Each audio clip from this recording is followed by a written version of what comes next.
الكلية من علمي ولا أدبي؟ هو العربي صعب؟ هي عشان اسمها ألسن فأنا هدرس كذا لغة زي ما أنا عايز. عملت فيديو قبل كده بيتكلم عن ألسن وقسم كوري، هتلاقوا اللينك هنا بس أو هنا مش عارفة.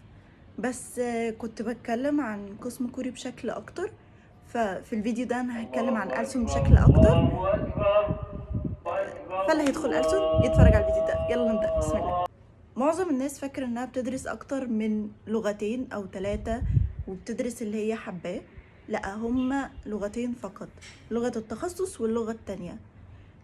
في لغة التخصص دي يعني معظم المحاضرات عليها، الامتحانات بتاعتها اكتر، التركيز الطالب بيبقى عليها اكتر.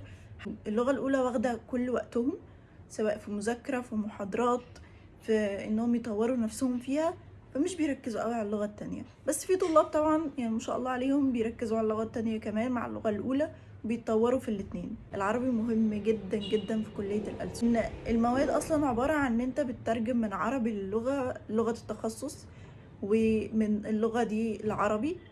وفي مواد عربي طول ال4 سنين، العربي أساسي معاك. فاللي مش بيحب العربي لازم تكون مستعد وعارف ان انت هتفضل تدرس عربي لمدة ال4 سنين. بس العربي في الكلية مش هيبقى صعب قوي، يعني هي ساعات بتبقى المادة رخمة او ساعات يعني اللي بيشرح ما تخافوش منه قوي. هو المواد كلها يمكن في مواد رخمة بس كله بيعدي، يعني الامتحان هتعرفوا تلموا الدنيا يعني وتعدوا في الامتحان.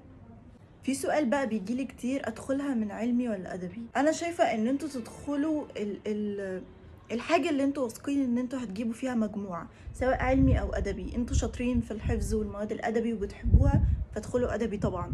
حتى لو ادبي بتاخد من اعلى او بتاخد من اقل، ادخلوا ادبي طالما انتوا ضامنين ان انتوا هتجيبوا مجموعة فيها. طيب لما اتخرج هشتغل ايه؟ المواد عبارة عن ايه؟ هل الكلية فعلا ليها مستقبل؟